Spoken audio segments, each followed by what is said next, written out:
పరమధామ నివాసి శివుడవతరించెను. మరువక స్మరించు పరమాత్మను.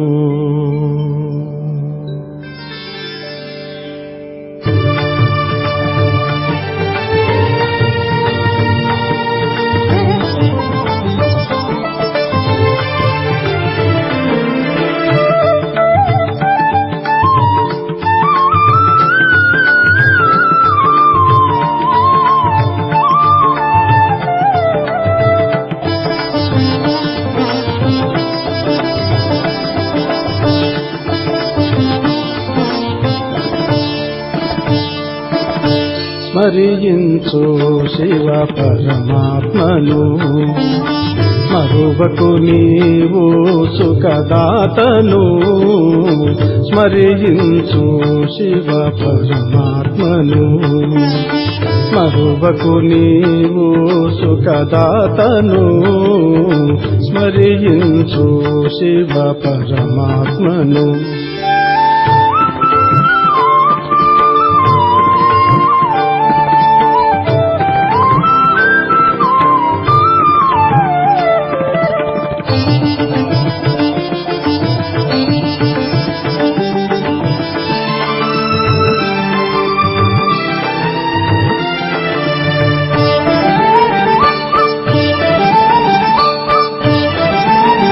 తొలగించు దేహ భావనలు.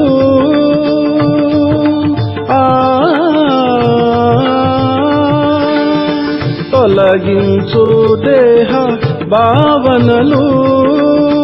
ఆత్మిక భావన వెలిగించు. భవసాగరము బాధకరము. భవసాగరము బాధకరము. కలుషితము ఈ కలియుగము. స్మరించు శివ పరమాత్మను. మరువకు నీవు సుఖదాతను. స్మరించు శివ పరమాత్మను.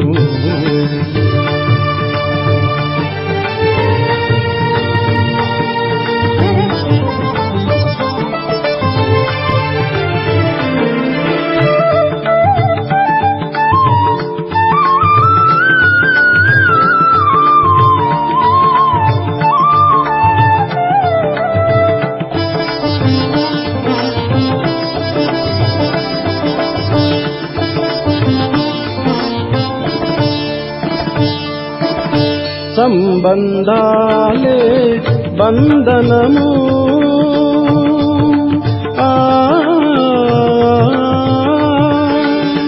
సంబంధాలే బంధనము. విడువుము ఈ వ్యామోహము. ఆత్మజ్ఞానము తెలుసుకొనుము. ఆత్మజ్ఞానము తెలుసుకొనుము.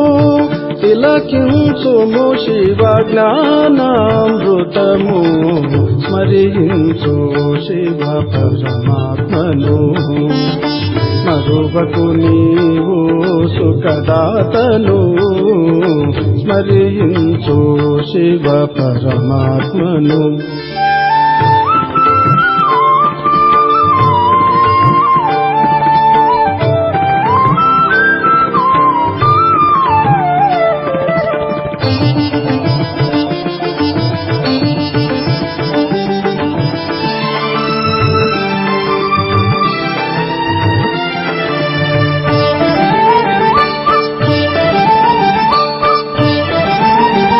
శాంతిని నింపెను ఆ శివుడు.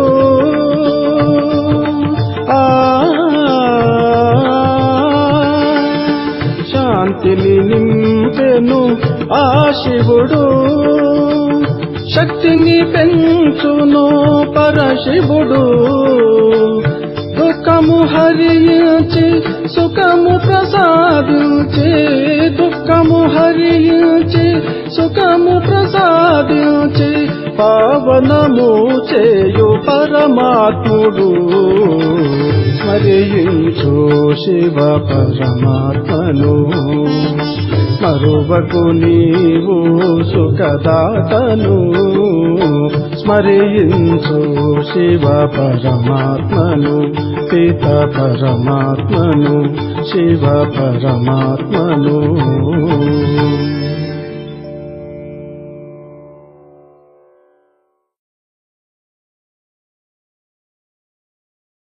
ఓం శాంతి. మురళీ డేట్ 26/6/2026. మధురమైన పిల్లలు, మీ వద్ద అవినాశి జ్ఞానరత్నాల అపారమైన ఖజానా ఉంది. మీరు దానిని దానం ఇవ్వండి. మీ గడప నుండి ఎవ్వరూ ఖాళీ చేతులతో తిరిగి వెళ్ళిపోరాదు. ప్రశ్న: స్వయం సంబంధాల సాక్రిన్ అయిన తండ్రి తన పిల్లలకు ఏ శ్రీమతము ఇస్తూ ఉన్నారు? జవాబు: మధురమైన పిల్లలు, మీ బుద్ధి యోగాన్ని అన్ని వైపుల నుండి తొలగించి ఒక్క నన్ను మాత్రమే స్మృతి చేస్తూ ఉండండి. ప్రపంచంలోని ఏ వస్తువు, బంధుమిత్రులు మొదలైన వారిని గుర్తు రాకూడదు. ఎందుకంటే ఈ సమయంలో అందరూ దుఃఖమిచ్చేవారే. విశ్వానికి అధికారులుగా అవ్వాలంటే 63 జన్మల లెక్కాచారాన్ని చుక్తు చేసుకునే శ్రమ తప్పకుండా చేయవలసి ఉంటుంది. సర్వము మర్చిపోయి అశరీరులుగా అయినప్పుడే లెక్కాచారం చుక్త అవుతుంది. నేను సర్వ సంబంధాల సాక్రిన్ అయ్యాను. ఓం శాంతి. తండ్రి పిల్లలను ఎవరి స్మృతిలో కూర్చొని ఉన్నారు అని అడుగుతూ ఉన్నారు. శివబాబా స్మృతి. శివబాబా స్మృతిలో కూర్చొని ఉన్నామని అందరూ బిగ్గరగా చెప్పాలి. పిల్లలైన మీ కనెక్షన్ అనగా ఆత్మల కనెక్షన్, సంబంధము శివబాబాతో ఉంది. మీరు ఇతని బ్రహ్మ ద్వారా శివబాబా వారిగా అవుతారు. ఎందుకంటే ఇతని ద్వారా మాత్రమే శివబాబా కలుస్తారు. ఇతనిని మధ్యలో దళారి అని కూడా అంటారు. మీకు దళారీతో ఏ సంబంధము లేదు. ఇతడు కేవలం మధ్యలో ఉండే మధ్యవర్తి. కానీ ఇచ్చి పుచ్చుకునే లెక్కాచారం అంతా తండ్రితోనే ఉండాలి, ఇతడితో కాదు. ఇతను ఇచ్చి పుచ్చుకోవడం కూడా తండ్రితోనే ఉంటుంది. ఇతను కూడా బాబా నా సర్వస్వము మీదే అని తండ్రితో అంటున్నాడు. మీకు కూడా ఒకటేమో మేము ఆత్మలమని, రెండవది ఇప్పుడు ఆత్మలమైన మేము పరంపిత పరమాత్మ నుండి వారసత్వం తీసుకుంటామని నిశ్చయముంది. మనస వాచ కర్మన, తనువు మనసు ధనములతో మనం శివబాబాకు సహాయకారులుగా అవుతాము. ఇతను తన సర్వస్వము శివబాబాకు అర్పణ చేశాడు. శివబాబా ఇలా చేయమని ఆదేశం ఇస్తాడు. దీనిని శ్రీమతము అని అంటారు. తండ్రి స్వయంగా చెప్తున్నారు, నేను ఈ పాత శరీరంలో ప్రవేశిస్తాను. ఇతను కూడా పతితం నుండి పావనంగా అవుతూ ఉన్నాడు. ఈ విషయాలు ఎవరు చెప్తున్నారు? శివబాబా. ఇతను కూడా పావనంగా అవుతూ ఉన్నాడు. ఇతనికి కూడా నాతో లెక్కాచారం ఉంది. ఇతనితో ఎవరికీ లెక్కాచారం లేదు. మీరు జాబులో శివబాబా కేర్ ఆఫ్ బ్రహ్మ అని వ్రాస్తారు. కానీ మాయ నిరంతరం స్మృతి చేయనివ్వదు. బుద్ధి యోగాన్ని మాటిమాటికి తుంచివేస్తుంది. ఒకవేళ పక్కా పురుషార్థం చేస్తే మిగిలినదంతా మరచిపోతారు. శరీరాన్ని కూడా మరచిపోతారు. ఈ శరీరం ఉంటుంది కానీ ఆత్మకు ఈ విషయాలన్నింటిపైన విరక్తి కలుగుతుంది. ఈ స్థితిని తయారు చేసుకునే అభ్యాసం చేయాల్సి వస్తుంది. చివర్లో మనకు మన శరీరం కూడా గుర్తుకు రాకూడదు. తండ్రి అంటూ ఉన్నారు, హృదయాన్ని అశరీరిగా భావించి తండ్రి అయిన నన్ను స్మృతి చేయండి.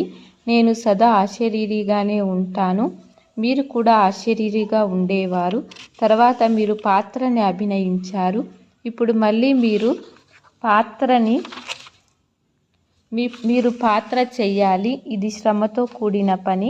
విశ్వానికి అధికారులుగా అవ్వడం చిన్న విషయమా? మనుష్యులే విశ్వానికి అధికారులుగా అవుతారు. ఈ దేవతలు కూడా మనుషులే, కానీ వీరిని దైవీ గుణాలు కలిగిన దేవతలు అని అంటారు. లక్ష్మీనారాయణులు విశ్వానికి అధికారులుగా ఉండేవారు. వీరికి తమ స్వంత పిల్లలుంటారు. వారు మాత్రమే వీరిని తల్లి తండ్రులు అని అంగీకరిస్తారు. కానీ ఈనాటి మనుషులు గుడ్డి నమ్మకంతో ఈ లక్ష్మీనారాయణులను త్వమేవ మాతస్య పితా త్వమేవ అని అంటారు. వాస్తవానికి ఈ మహిమ శివబాబాది.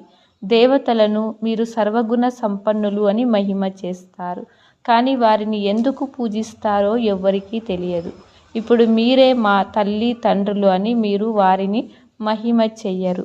ఇప్పుడు మీకు శివ్ బాబా నిరాకార పరంపిత పరమాత్మ అని తెలుసు. వారి ద్వారానే అపారమైన సుఖము లభిస్తుంది. మిగిలిన సంబంధాలన్నింటితో దుఃఖమే లభిస్తుంది. వీరు ఒక శాక్రిన్. వీరి ద్వారా సర్వ సంబంధాల రసం లభిస్తుంది. అందువలన తండ్రి అంటున్నారు, మామ, చిన్నాన్న, పెదనాన్న మొదలైన వారందరితో బుద్ధియోగాన్ని తొలగించి నన్ను ఒక్కరినే స్మృతి చేయండి. దుఃఖహర్త, సుఖకర్త, సర్వుల సద్గతి దాత ఒక్కరు మాత్రమే అని వీరి మహిమ చేస్తారు. వారే మనకు సర్వస్వము. లౌకిక తండ్రి ద్వారా కూడా దుఃఖమే లభిస్తుంది. టీచరు ఒక్కరు మాత్రమే ఎవ్వరికీ దుఃఖమును ఇవ్వరు. టీచర్ వద్దకు వెళ్ళి చదువుకున్నందున మీరు శరీర నిర్వహణ జరుపుకుంటారు. కళలను నేర్పించేవారు కూడా ఉంటారు. వారందరూ అల్పకాలానికి మాత్రమే నేర్పిస్తారు. భక్తిలో కూడా ఒక రాముణ్ణి మాత్రమే అనగా పరంపిత పరమాత్ముని మాత్రమే మహిమ చేస్తారు. వారిని మాత్రమే స్మృతి చేస్తారు. వాస్తవంలో భక్తి కూడా ఒక్కరినే చెయ్యాలి. ఆ ఒక్కరు మిమ్మల్ని పూజ్యులుగా తయారు చేస్తారు. మీరు మొట్టమొదట ఒక శివబాబాను మాత్రమే పూజిస్తారు. దానినే సతోప్రధాన భక్తి అని అంటారు. తర్వాత ఆత్మ కూడా సతోప్రధానం నుండి సతో రజో తమోగా అవుతుంది. మనము పూజారులుగా అవుతామని మీకు తెలుసు. మొట్టమొదట మీరు ఒక్క శివుణ్ణి మాత్రమే పూజిస్తారు. తర్వాత కళలు తగ్గిపోతూ వస్తాయి. భక్తి కూడా సతోప్రధానం నుండి సతో రజో తమోగా అవుతుంది. డ్రామా అంతా మీ పైననే తయారు చేయబడింది. మీరే పూజ్యులు, మీరే పూజారులు. ఈ కథ పూర్తిగా 84 జన్మలు తీసుకున్న వారిది. వారు 84 జన్మలు ఎలా తీసుకున్నారో తండ్రి కూర్చొని అర్థం చేయిస్తున్నారు. లెక్కాచారం అంతా వారిదే. మొట్టమొదట పూజ్య దేవీ దేవతలుగా అయ్యేవారు పూజారులుగా అవుతారు. తండ్రి అంటున్నారు, నేను కల్పము వచ్చి మిమ్మల్ని చదివిస్తాను. దేవీ దేవత ధర్మస్థాపన చేస్తున్నాను. రాజ్యోగాన్ని నేర్పిస్తున్నాను. గీతలో కృష్ణ భగవాన్ వాచాని తప్పుగా వ్రాసేశారు.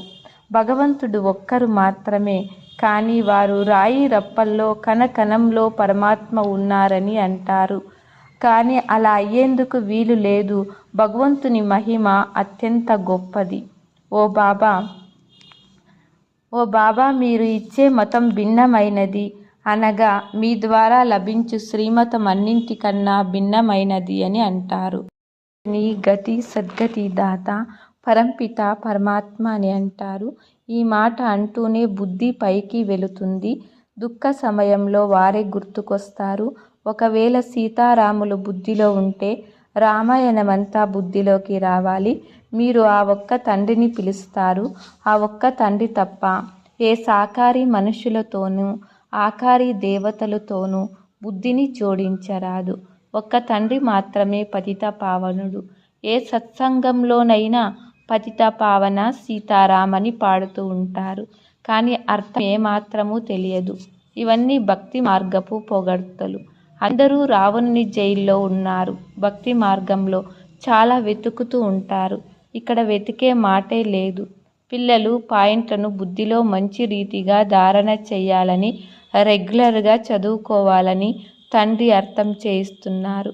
ఏ కారణంతోనైనా ఉదయం రాలేకుంటే మధ్యాహ్నం వచ్చేయాలి. ఎవరిని విసిగించరాదు. రోజంతా మీ చేతిలో ఉంది. ఏ సమయంలోనైనా వెళ్ళి చదువుకోవాలి. ఈ పిల్లలు ఉదయం నుండి సాయంకాలం వరకు సేవ చేస్తూనే ఉంటారు. రోజంతా సేవా స్థానాలు తెరిచి ఉంటాయి. ఎవరు వచ్చినా వారికి మార్గాన్ని చూపాలి. మొట్టమొదట మీకు 2 తండ్రులున్నారు. దీనిని గురించి ఆలోచించండి అని వారికి తెలపాలి. దుఃఖములో పారలౌకిక తండ్రిని స్మృతి చేస్తారు కదా. ఇప్పుడు శివబాబా అంటూ ఉన్నారు, నన్ను ఒక్కరిని మాత్రమే స్మృతి చేయండి. మృత్యువు మీ ఎదుట నిలబడి ఉంది. ఇది అదే మహాభారత యుద్ధం. ఎంతో పెద్ద కోటీశ్వరులు, పెద్ద పదమాపదంపతులు, పెద్ద పెద్ద భవనాలు మొదలైనవి నిర్మించుకుంటారు. కానీ అందులో వారు ఉండలేరు. అన్నీ పడిపోతాయి. కలియుగం ఆయువు లక్షల సంవత్సరాలని వారు భావిస్తారు. దానినే గాఢ అంధకారమని అంటారు. ఎవరి వద్దనైనా ధనం ఉంటే ఇల్లు కట్టుకుంటారు అని అడుగుతారు. ధనం ఉంటే కట్టుకోండి అని బాబా అంటారు. ధనము కూడా మట్టిలో కలిసిపోతుంది. ఇదంతా తాత్కాలికం. వాస్తవానికి ఈ ధనమంతా సమాప్తమవుపోతుంది. ఏదీ మిగలదు. కావున భలే కట్టుకోండి. అందులో గీతా పాఠశాలను ఏర్పాటు చేయండి. ఎవరైనా మీ గడప వద్దకు వస్తే వారిని విశ్వానికి అధికారులుగా తయారు చేయండి. విశ్వానికి అధికారులుగా చేయి భిక్షు ఇవ్వండి. మీ వద్ద అపారమైన జ్ఞానధనం ఉంది. ఇక మరెవ్వరి వద్ద లేదు. ఎవరి బుద్ధిలో జ్ఞానరత్నాలు పూర్తిగా నిండి ఉంటాయో వారే అందరికంటే ధనవంతులు. మీ వద్ద ఎవరు వచ్చినా వారి జోలిని నింపండి. మీ వద్ద ఇంత పెద్ద ఖజానా ఉంది. మీరు వస్తే మేము మీకు సదా సుఖముగా ఉండే స్వర్గ వారసత్వము పొందుకునే మార్గాన్ని చూపుతాము అని ఒక బోర్డు వ్రాసి ఉంచండి. కానీ పిల్లల్లో ఆ నష లేదు. ఈ నష సదా ఉండాలి. బయటకు వెళ్తూనే మర్చిపోతారు. ఆసక్తి ఉండాలి. ఎవరు వచ్చినా వారి నావ ఆవలి ఒడ్డకు చేరే మార్గాన్ని చూపించండి. మీ వద్ద చాలా గొప్ప ధనం ఉంది. మీ వద్దకు బికారి వచ్చినా లక్షాధికారి వచ్చినా అందరికీ అనేక రత్నాలు ఇవ్వవచ్చు. బాబా ఇంత నష ఎక్కిస్తే మళ్ళీ సోడా నీరు వలె అయిపోతారు. బాబా మీ జోలిని అవినాశి జ్ఞాన రత్నాలతో నింపుతారు. కానీ మీరు నెంబర్ వారీగా ఉన్నారు. ఎవరి భాగ్యంలో ఉంటుందో వారు పూర్తిగా ధారణ చేస్తారు. బాబా అంటున్నారు, ప్రయత్నం చేసి మీరు నిరంతరము స్మృతిలో ఉండండి. అలాగని సెంటర్లకు వెళ్ళి ఒక జాగాలో కూర్చొండిపోరాదు. నడుస్తూ తిరుగుతూ సమయం లభించినప్పుడంతా తండ్రిని స్మృతి చేస్తూ ఉండాలి. చేతులు పనిచేస్తూ ఉండాలి. బుద్ధియోగం తండ్రి జతలో ఉండాలి. తండ్రి స్మృతి ద్వారా మీకు చాలా కళ్యాణం జరుగుతుంది. యొక్క జన్మలకు మీరు ధనవంతులుగా అయిపోతారు. అనంతమైన తండ్రి అనంతమైన వారసత్వాన్ని ఇస్తారు. భారతదేశం స్వర్గంగా ఉండేది, ఇప్పుడు నరకంగా ఉంది. తండ్రి అంటున్నారు, నన్ను స్మృతి చేస్తే ఆత్మలైన మీరు సతోప్రధానంగా అవుతారు. తండ్రిని స్మృతి చేస్తే నష ఎక్కుతుంది. మన వంటి ధనవంతులు సృష్టిలో ఇంకెవ్వరూ లేరు. తండ్రి స్మృతి లేకుంటే ధనం ఎక్కడి నుండి లభిస్తుంది?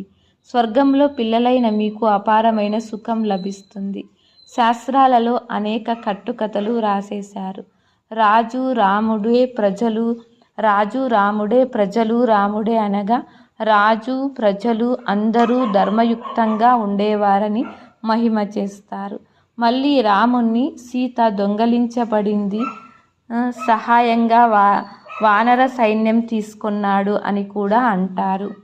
ఇంతకు ముందు మీరు కూడా చదివేవారు, కానీ ఏమాత్రము అర్థం తెలిసేది కాదు. ఇప్పుడు ఎంత బాగా అర్థమైపోయింది. ఎన్నో విచిత్రమైన విషయాలను వ్రాసేశారు. తండ్రి అంటున్నారు, నేను ప్రకృతిని ఆధారంగా తీసుకోవలసి వస్తుంది. త్రిమూర్తి చిత్రంలో కూడా బ్రహ్మ విష్ణు శంకరులను చూపిస్తారు. కానీ విష్ణువు ఎవరో ఎక్కడ ఉంటాడో తెలియదు. విష్ణు మందిరాన్ని నరనారాయణుల మందిరమని అంటారు. కానీ అర్థం ఏమాత్రమూ తెలియదు. ఈ లక్ష్మీనారాయణులు విష్ణువు 2 రూపాలు. వారు సత్యయుగంలో రాజ్యపాలన చేసేవారు. ఇప్పుడు మీరు మనుషుల నుండి దేవతలుగా అవుతూ ఉన్నారు. ఎవరు వచ్చినా మేము బ్రహ్మ కుమారీలము అని చెప్పండి. కనుక ప్రజాపిత బ్రహ్మ అందరికీ తండ్రి అవుతాడు. అనేక మంది ప్రజలున్నారు. ప్రజాపిత అనే పేరు విన్నారు కదా. భగవంతుడు బ్రహ్మ ద్వారా బ్రాహ్మణులను రచిస్తారు. తండ్రి పిల్లలకు వారసత్వాన్ని తప్పకుండా ఇచ్చి ఉంటారు కదా. వారు పిల్లలైన మిమ్మల్ని విశ్వానికి అధికారులుగా చేస్తారు. మీరు శివబాబా నుండి వారసత్వం తీసుకుంటారు. ఒకరు లౌకిక తండ్రి, రెండవ వారు పారలౌకిక తండ్రి. ఇప్పుడు మీకు అలౌకిక తండ్రి లభించారు. ఇతను వజ్రాల వ్యాపారిగా ఉండేవారు. ఇంతకుముందు ఇతనికి ఈ విషయాలేవీ తెలియవు. ఇతను అనేక జన్మల అంతిమ జన్మలో అంతిమ సమయంలో నేను ఇతనిలో ప్రవేశిస్తాను. వానప్రస్థులయ్యే పద్ధతి భారతదేశంలోనే ఉంది. 60 సంవత్సరాల తర్వాత గురువు వద్దకు వెళ్ళిపోతారు. తండ్రి ఇతనిలో ప్రవేశించి ఇప్పుడు నీవు ఇంటికి వెళ్ళాలి అని చెప్తున్నారు. అందరూ ముక్తిని కోరుకుంటారు, కానీ ముక్తిని గురించి ఎవరికీ తెలియదు. బ్రహ్మలో ఎవరూ లీనమవ్వలేరు. ఈ సృష్టి చక్రం ఇలా తిరుగుతూనే ఉంటుంది. అందరూ వారి పాత్రను అభినయించి తీరాలి. ప్రపంచ చరిత్ర భూగోళం పునరావృతమవుతుందని అంటారు. ఇది తయారైన అనాది డ్రామా. మీరు 84 జన్మల పాత్ర చేసి తీరాలి. ఈ జ్ఞాన డ్యాన్స్ జరుగుతుంది. వారు దీనికి బదులు డమరకం చూపిస్తారు. ఇప్పుడు సూక్ష్మవతన వాసి అయిన శంకరుడు డమరకము ఎలా మ్రోగిస్తాడు? తండ్రి అర్థం చేస్తున్నారు. మీరు కోతుల వలె ఉండేవారు కనుక మీ వానర సైన్యాన్ని తీసుకున్నారు. మీ ముందు బాబా జ్ఞాన ఢమరకం మ్రోగిస్తున్నారు. మీకు జ్ఞానం ఇస్తున్నారు. ఇప్పుడు మీ ముఖము నడవడికలు రెండూ పరివర్తన అవుతూ ఉన్నాయి. కామచితపైన కూర్చొని మీరు నల్లగా అయిపోయారు. బాబా మిమ్మల్ని జ్ఞానచితపైన కూర్చోబెట్టి ముఖము నడవడికలు మళ్ళీ ఆ నశ ఎందుకు మాయమవ్వాలి? మంచిది. మధురాది మధురమైన అపురూపమైన పిల్లలకు మాత్పిత బాబ్దాదాల ప్రియ స్మృతులు మరియు గుడ్ మార్నింగ్. ఆత్మిక పిల్లలకు ఆత్మిక తండ్రి నమస్తే. ధారణ కొరకు 1వ పాయింట్. తండ్రి ఇచ్చిన అపారమైన జ్ఞానధనాన్ని ధారణ చేసి స్వయం మీరు ధనవంతులుగా అవ్వాలి. అందరికీ దానం కూడా చేయాలి. మీ వద్దకు ఎవరు వచ్చినా వారి జోలెను నింపేయాలి. 2వ పాయింట్. తండ్రి స్మృతి ద్వారా మాత్రమే కళ్యాణం జరుగుతుంది. అందువలన సాధ్యమైనంత ఎక్కువగా నడుస్తూ తిరుగుతూ తండ్రి స్మృతిలో ఉండాలి. సర్వ సంబంధాల రసాన్ని ఒక్క తండ్రి ద్వారానే తీసుకోవాలి. వరదానము.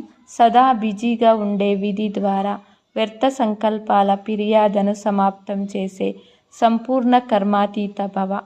సంపూర్ణ కర్మాతీతులుగా అవ్వడంలో వ్యర్థ సంకల్పాల తుఫానులే విఘ్నాలు వేస్తాయి.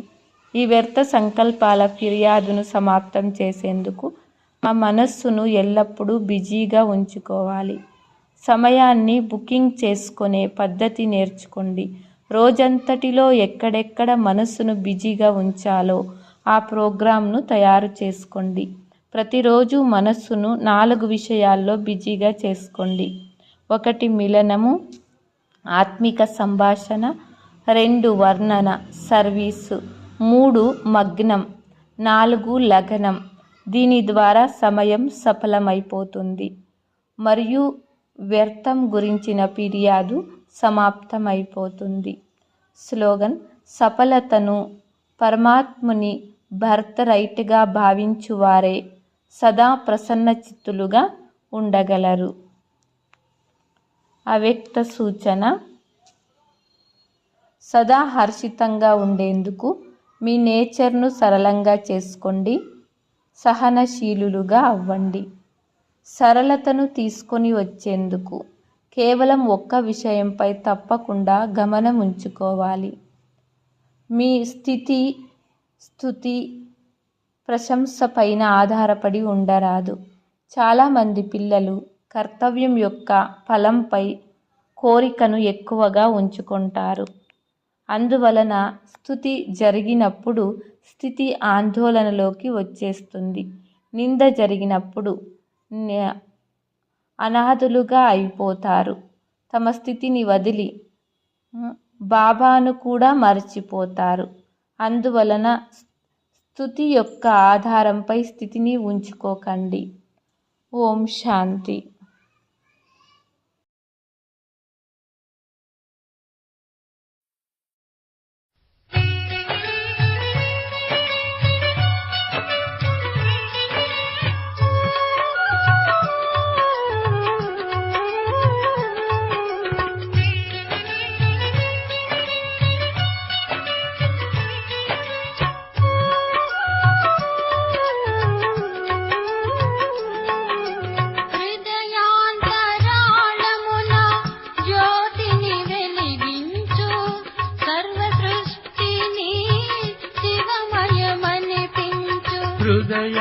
హృదయాంతరాళమున జ్యోతిని వెలిగించు, సర్వ సృష్టిని శివమయమనిపించు.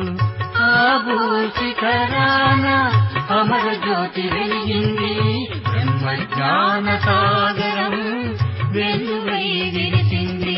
హృదయాంతరాళమున జ్యోతిని వెలిగించు, సర్వ సృష్టిని శివమయమనిపించు.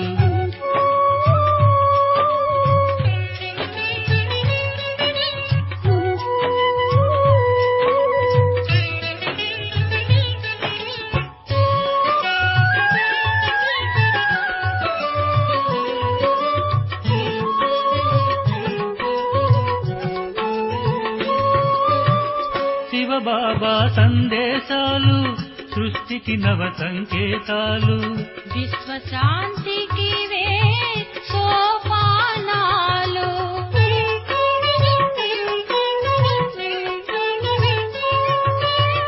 శివబాబా సందేశాలు సృష్టికి నవ సంకేతాలు, విశ్వశాంతికి వే సోపానాలు.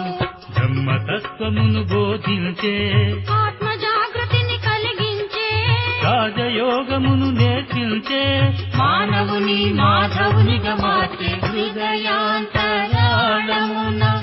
జ్యోతిని వెలిగించు, సర్వ సృష్టిని శివమయమనిపించు.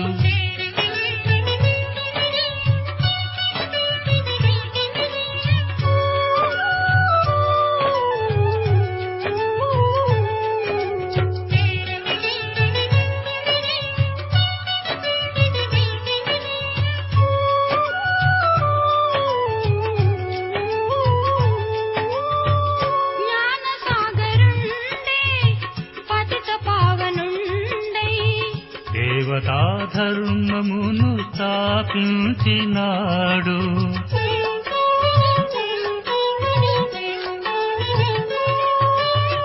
జ్ఞానసాగరుండే పతిత పావనుండై.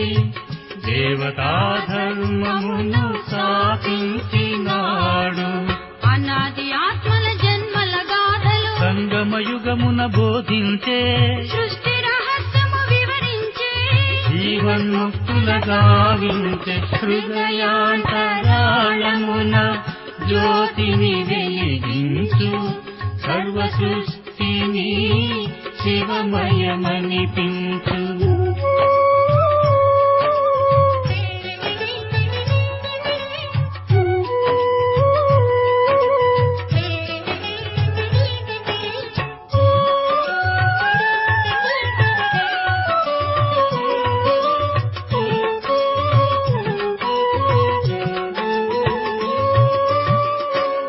జీవనమే కమల సమానమయ్యే, మజ్జాజీభవ వరమిచ్చువాడు.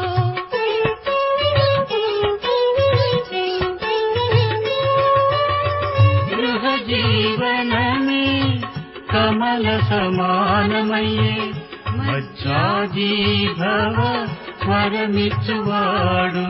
హృదయ వీణలను మీటించు, జ్ఞాన శంఖమును మ్రోగించు, శాంతి ధామమున విహరించు, స్వర్ణయుగమునే సాధించు.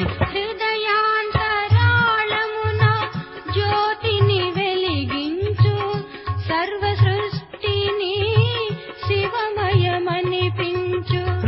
హృదయాంతరాళమున జ్యోతిని వెలిగించు సర్వ సృష్టిని శివమయమనిపించు.